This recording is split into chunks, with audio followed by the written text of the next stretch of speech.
Alright boys, so different video today. A few days back I asked over on my YouTube community wall, little post saying, if you all wanted to see me build a PC, and a lot of you said yes. I know a lot of you all are on console looking to switch to PC, and the thought of building a PC can be very intimidating. I'm here to show you that, well, it's not. Now on the flip side, I also want to say that I'm no professional, okay? I don't build PCs, every day, but I'm a little bit smarter than The Verge, so I can definitely put this thing together and not get made fun of. So, first things first, a PC. For any of y'all out there that are on console that, kind of seem intimidated, a PC is literally like 6 or 7 parts. You got your CPU or your processor, you got your GPU or your graphics card, you got the thing that keeps your CPU from catching on fire, and then you got some type of storage. I have 3 things of storage here. You technically just need 1. You have RAM, you have a motherboard, you have a PSU or a power supply unit that powers all of this stuff, and you have a case. That's literally all it takes. From there, I would say building a PC is like Legos. It's really just putting something in something else, and then putting that something else in something else. So let's go over the parts. So our first part, I'm actually not going to slam this, is going to be our CPU. We got a Ryzen 9 3900X. This is a 12-core, 24-thread. I went with Ryzen. I've only ever owned Intel. I went with Ryzen just because this is technically a dedicated streaming/editing PC, and the bang for your buck that you get with Ryzen, especially when it comes to like content creation, is just phenomenal. So CPU.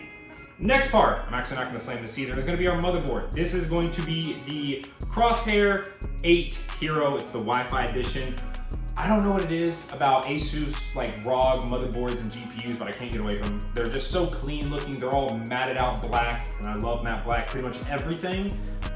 They're really sleek, and they're really enthusiast boards. This is kind of the base level enthusiast board. Like, this board is going to offer way more than what I'm ever going to use, but I think to have any sort of headroom when it comes to upgrading in the future, which I'm not going to be upgrading this thing for a while, is always good. So I love Asus ROG boards. Our next part is going to be our AIO, or to dumb it down, what keeps our CPU from catching on fire. This is going to cool our processor. We ended up going with the ROG Ryujin. I don't actually know how you pronounce it. 360. This is a 360 rad AIO. The reason I went with this and not something like the NZXT, what is it? I think they're the Z7 III, is because those are sold out. So is all of Corsair's like H150s. Those are all sold out. The ones that are what you pay and what you get a really, really good price to performance. This one performs as if it was, the standard range of most 360 AIOs, that being around the 180 range. The extra $100 for this is just aesthetics, plus all the other ones are sold out, and I'm not about to pay $1,000 for a Z73 from NZXT because I literally found someone selling it for that. So this will have to do. And then for our RAM, we ended up going with the Corsair Vengeance Pro RGB. Do these names, I swear. 32 gigabytes, 2 sticks of 13 at 3600 megahertz. Yeah, nothing really to say here. It's RAM. You can just download more, right? Next up, our storage, we have 2 different types. First up, we have our Samsung 970 EVO Plus 1TB NVMe M.2. This is an onboard storage. It's like the size of a stick of gum. And this is what our operating system, so Windows and Destiny 2, is going to be on. I get people asking me all the time, hey, why are your loading times so fast on D2? I'm like, oh, well, I have one of these in my gaming rig in there, so we went with another one, but we doubled the storage. Our other type is going to be our mechanical hard drives. Now, funny story about these is that I originally ordered this one, which is the WD Blue 2TB from Newegg, right? I ordered it, it came in. Actually, a lot of these parts came in like the same box. So I opened up the box, but instead of finding this, I found this, which was a Seagate 2TB mechanical hard drive. I was like, that's not what I ordered. So I'm like, whatever, I'll contact them and I'll have them send me out to Western Digital. Lo and behold, I then proceeded to pull up the motherboard box, which was at the bottom, and underneath of it was this. So I ended up getting 2. I went back and checked. I didn't pay for this. I checked my order. Yeah, I didn't pay for it, but they still sent it to me, so we're just gonna throw it in there as well. So with all three of these storages, we're looking at about 5 terabytes. Plenty of enough room to do me for a while. Our next part is gonna be our PSU. We ended up getting the Corsair RM850X. It is an 850 watt power supply unit. Pretty much how I choose my wattages that I need is on PC Part Picker. Whenever you have a full list of everything you're gonna get, it'll give you an estimated wattage. And then as long as you get anything over that wattage, it should technically power the machine. Now you don't wanna have it sitting at 450 estimated wattages and then get a 550 watt. No, you want a lot of headroom in case you ever want to make upgrades. What if I want to slap, 2 graphics cards in this bad boy and I would have got a 550 watt and that wouldn't have worked. I always like to take whatever number they give me and double it. So I believe mine was around 425 to 450, and this is pretty much doubling it, so an 850. So even if we made a ton of upgrades, this should still power our rig. Our next part is going to be our graphics card. Now this is what's going to be powering, all the graphics and stuff like that. If you were to be playing games, this is the part you would want to go pretty much all out on as much as you could. But of course we're not playing games, so we were able to go with a RTX 2060. Now this is the EVO version. I believe the EVO version is a newer version. I know Asus makes a 2060 EVO, but this is like the ROG Strix version of it. And I looked around everywhere, and I also looked at all of the specs on this and compared it to the normal Asus ROG Strix 2060. Couldn't find a difference. Literally could not find a difference anywhere. The only difference I could find is the fact that the normal 2060s were going for double MSRP, where this one was still MSRP, and apparently this one was recently released. So that's why I went with it. Plus it had like great reviews, and other people were also saying how they didn't understand the difference, but it performed amazing. So this is what we got. And our final piece is gonna be our case. We ended up going with the H710i from NZXT. NZXT, super minimalistic cases. Their pricing is very competitive for what you get. And all around, I've never had a problem with any of my NZXT cases that I've ever built in. So now that you know what all the parts are, let's go ahead and start building. What you're gonna need, that's about it. Just a screwdriver, and I actually have 2 different ones. I have a normal screwdriver that's really long, and then I have a screwdriver set with a bunch of bits in it. I don't actually think we're gonna need this, but just in case, we got it on the side. So also, I'd like to go ahead and say that no, I'm not using any sort of anti-static. I have hardwood floors here in my house, and just to make sure, I slapped something metal. So let's actually hope and pray that it doesn't come back to bite me in the butt. So first up, we're gonna take out the motherboard, and then we're gonna throw the CPU in there first, and then we're gonna throw the RAM in there, and then the SSD. We actually might put this in directly after the CPU. So let's go ahead and get started by opening this bad boy up.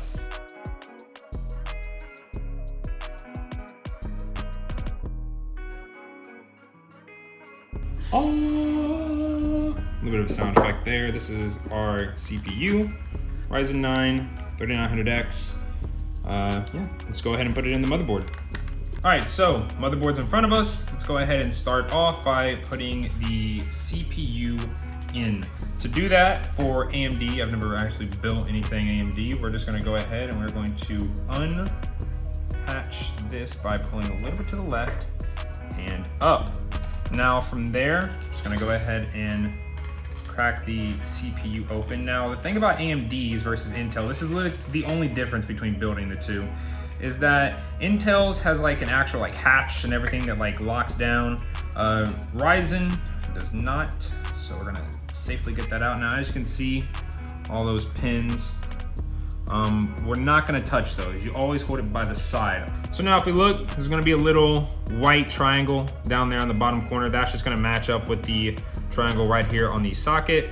So in order to get this in there, it's gonna be no force required. We're literally just going to calmly just let it fall in there, line it up.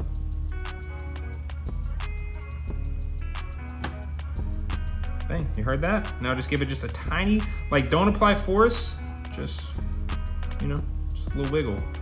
And it's in there.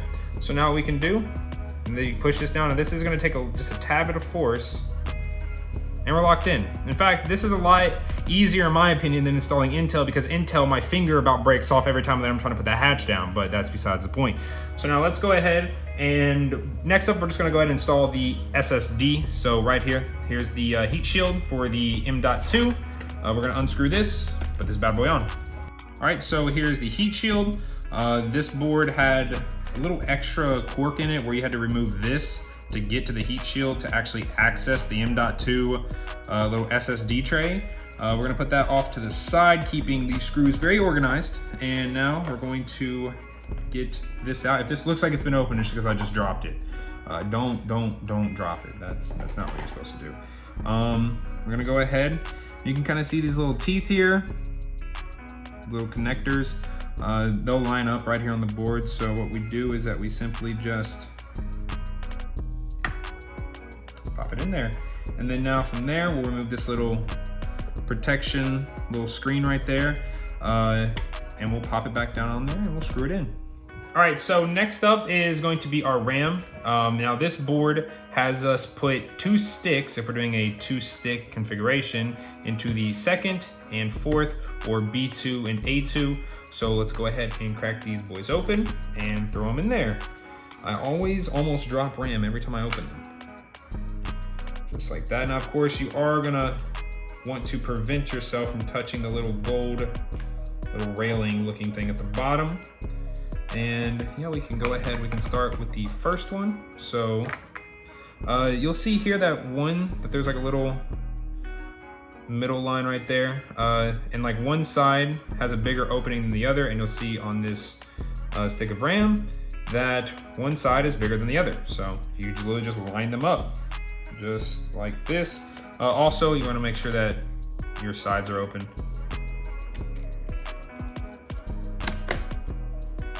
Just like that. Now, for our second stick.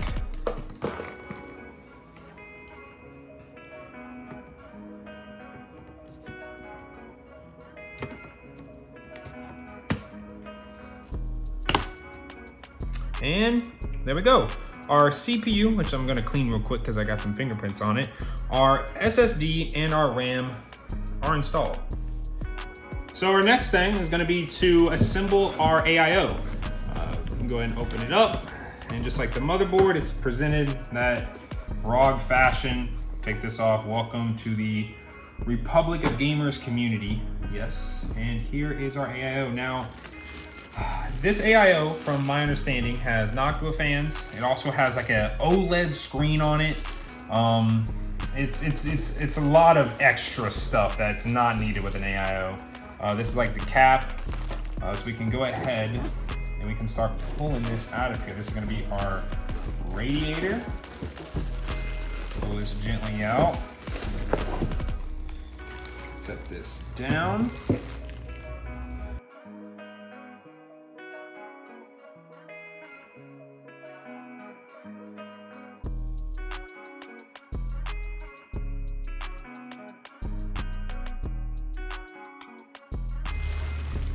Now, whenever we unsleeve this, you want to be very, very careful if you are using the pre-applied thermal paste, or even if you're not, to not remove this little cover. You see that white stuff? That is the thermal paste. Now, I know a lot of people like to wipe that off and put their own on. The other builds that I've done, I've never had a problem with leaving the thermal paste on. And plus, I don't know if I trust myself to put thermal paste on a CPU yet. I'm joking, I actually put some on my friends and his is working just fine, but I'm just gonna leave this one on there. And we can go ahead and start mounting the fans. And yes, these are Noctua fans. They're also really high quality, oh my God, to the actual radiator itself. We're gonna be mounting it on the inside as opposed to the outside. So let's go ahead and get started. All right, so our fans have been mounted. Now we can go ahead and actually apply these standoffs into our board. Okay, so now we just gotta go ahead, we gotta unscrew these 4 bolts right here and remove the stock heatsink mounts.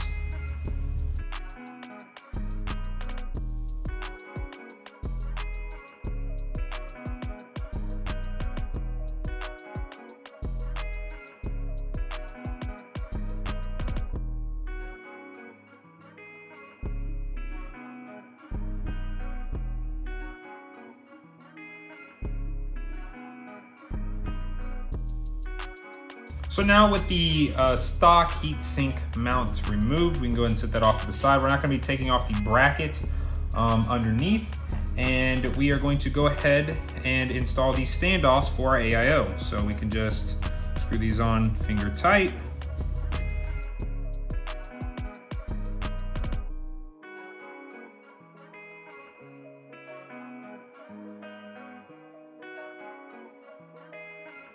So I am someone that actually likes to mount the AIO onto the board prior to putting the board into the case. But with this AIO, it comes with an Intel bracket already pre-installed on it. So we actually need to take that off and install the AMD bracket that we have right here. So now let's go ahead and do that.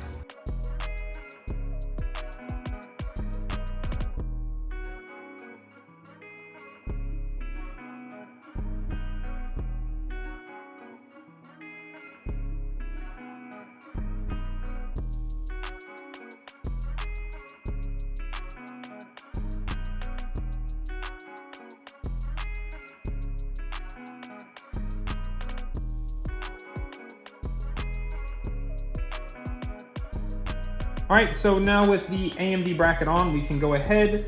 I'm gonna flip the radiator over and we can go ahead and install this bad boy. Now, of course, I'm actually gonna go ahead and lift this up just to give us as much clearance as possible.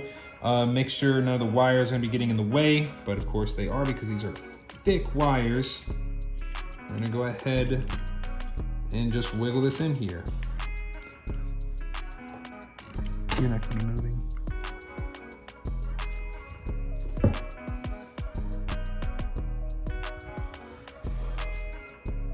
Now with the pump head installed, we can go ahead and grab our little thumb screws and start screwing them in. Now, what I like to do, and what I think you should do as well, but like I said, I'm not an expert, is to lightly hand, not even like tighten, just kind of get them on there. And then you'll start screwing them in a crisscross pattern, going from top left to bottom right, then to top right to bottom left. That's pretty much everyone will tell you to do that. It just helps with applying it evenly or getting it screwed on evenly.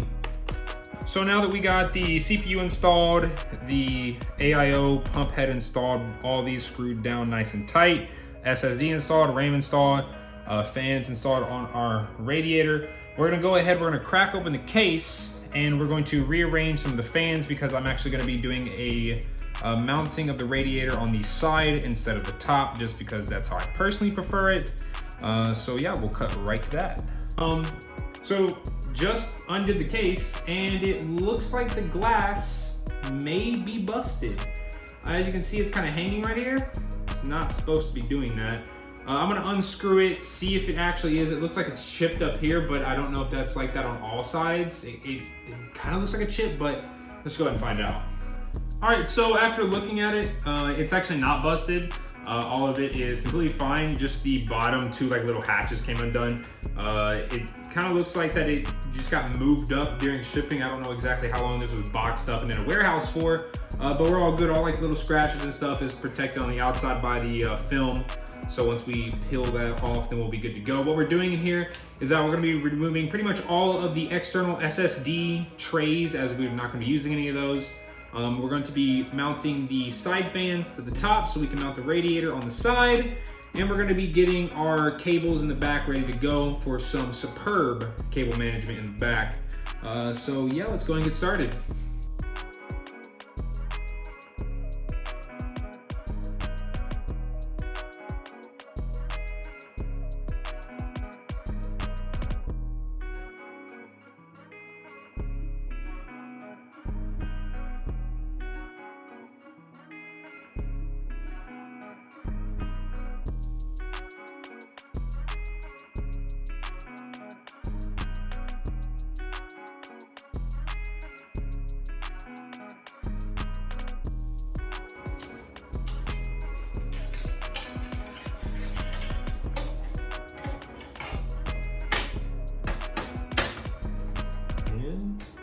The fans have been moved to the top. Now we can do some serious wire managing in the back before we actually put the board on. All right, so right now we have the case flipped up on its side because I just remembered that in order for me to access the hard drive cage, I need to actually flip it up so I can access the bottom of the case so I can unscrew it. And we're just gonna go ahead while we have this turned over and install both of our hard drives, the one that I actually purchased and then the one that Newegg screwed up and sent me. Hopefully there's nothing wrong with this. So we're just gonna go ahead and install them both anyway. What this does is this is gonna make our lives a whole lot easier when it comes to routing cables once the PSU is in and everything, because we're not gonna have to rip this out, put hard drives in and put it back in, so.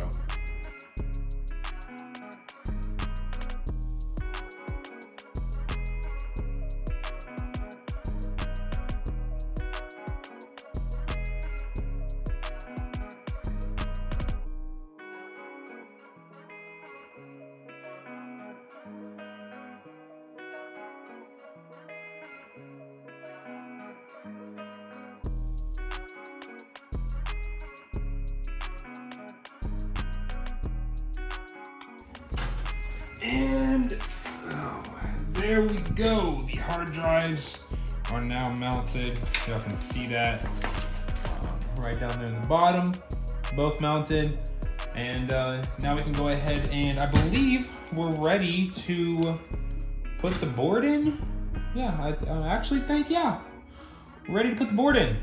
All right, so now we're ready to install the motherboard. As you all probably saw, this bar, like right over here, is completely missing. This is just like a cable management bar that I like to take out prior to installing the board. I've installed 3 boards now on this, not this very specific case, but cases like these or in other NZXT cases. The good thing about these cases is that they already come with the standoffs applied, included. They're already in there, so I don't have to put them in there. So there's one right here, here, here, here, here, here, here, here, and then there's a center one that actually isn't really a standoff, it's more of an alignment point. So on the board, you'll see in just a second that there are holes to match all those standoffs, and there's one hole directly in the middle that will line up with this little standoff thing that isn't technically a standoff, I don't think.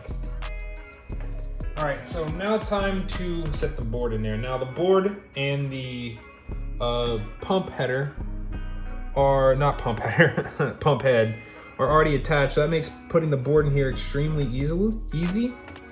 Now the thing about this board is that it already has an IO shield installed. So we don't need to worry about that. We just need to line the IO shield up. We're gonna sit it down for just a second while I continue to align it. I set that in there very gently. We're gonna come over on this side and we are going to align this IO shield, or where the IO shield should be. And what that'll do, that will immediately line us up. So perfectly in there. And yep, they're all in there. Sadly, you can't see the little middle standoff I was talking about because this little vent cover right here is actually covering it. If I was to unscrew that, then you would see it through there. But trust me, it is in there. And as you can see right here, this is where our IO shield should have went, but this board already has one installed on it. So it's super easy putting it in. And here's all of our ports and goodness and stuff on the motherboard. So let's go ahead and start screwing this bad boy in.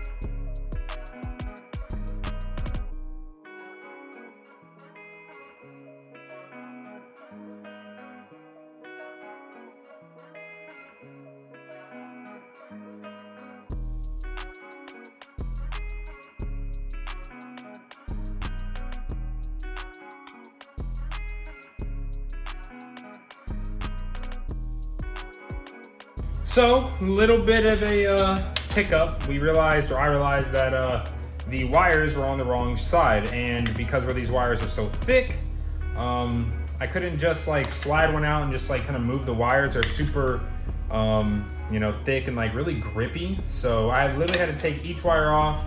Then realized that all these are like rubbered, and this was a mess. But it's finally done.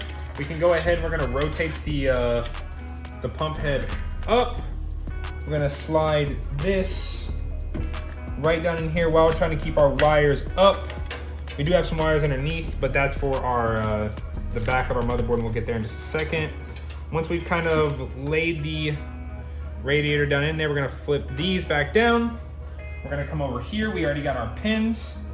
Not our pins, our screws, and we're gonna screw the radiator in. All right, so we're screwing in the last screw now.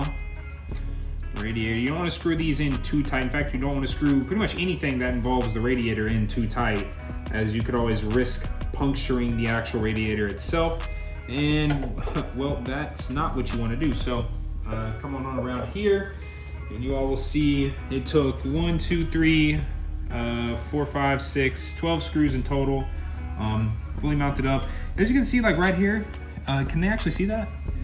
Right here, we had a little bit of, looks like kind of like a little bit of damage, but I've literally seen worse damage than this during like shipping or during like whenever it was made. Like I've seen radiators come in with have like little marks like these all up and down them.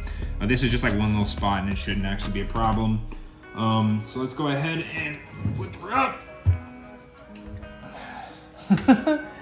Imagine I just like flip it up and like the entire motherboard and everything just comes flying out. God, that would not be good.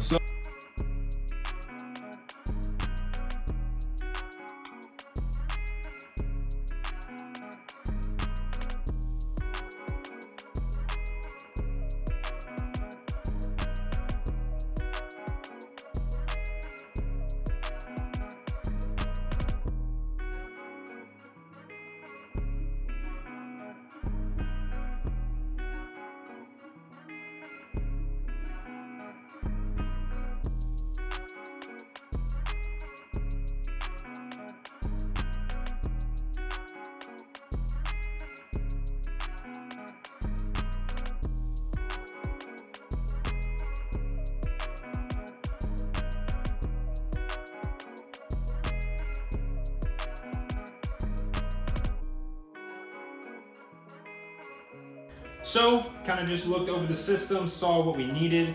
We're gonna need one PCIe because our graphics card is only an 8-pin, so we can put the other one to the side.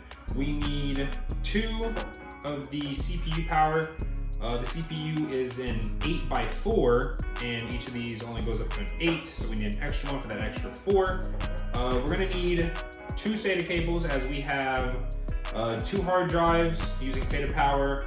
We have the little RGB thing that uses SATA power from the like NZXT like little link thing. I don't know what NZXT calls it. It's like their little RGB controller fan hub. And then also our pump head also uses SATA, so we have to throw in literally a whole extra cable just for one SATA plug. And then of course we have our massive motherboard connector.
Well, let's go ahead and take the little shielding off.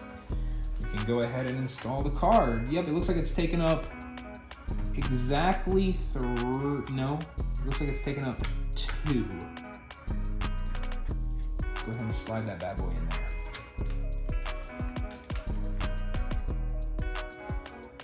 there. And I think it's in. There we go. So now the real question is, will it boot? I'm gonna hit the light. We got the keyboard ready. I can start spamming delete to get into the BIOS. We got the temporary mouse ready. We got the candle lit.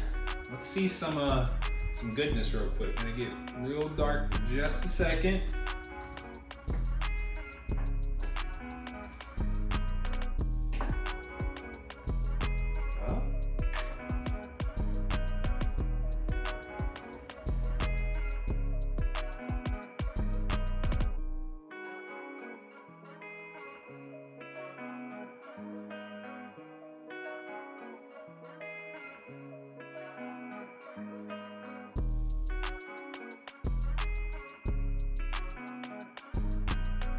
And that is the build. So I would like to go ahead and say, first up, I'm sorry for how terrible the audio quality was. I'm on my legitimate microphone now, so I should sound a ton better.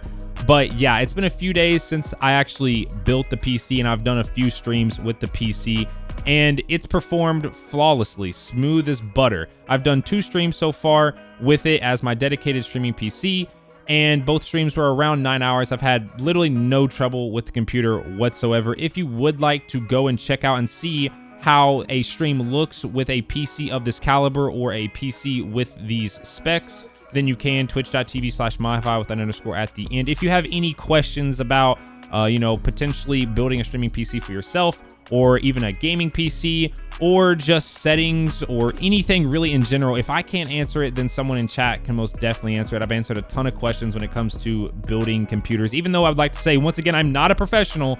I've just built my fair share of computers, and I'm pretty much on top of most things. And if, like I said, if I can't answer it, then someone else in chat most definitely can. We do have a lot of people in chat that have built PCs, more PCs than I have, and they can get very technical with you. So thank you so much for watching the video. I know it was super out of the ordinary for what I normally put here on the channel, but I do appreciate it. Any questions or anything like that, then leave them in the comment section below. And yeah, I'll catch you all over on the live streams or in the next video. Peace.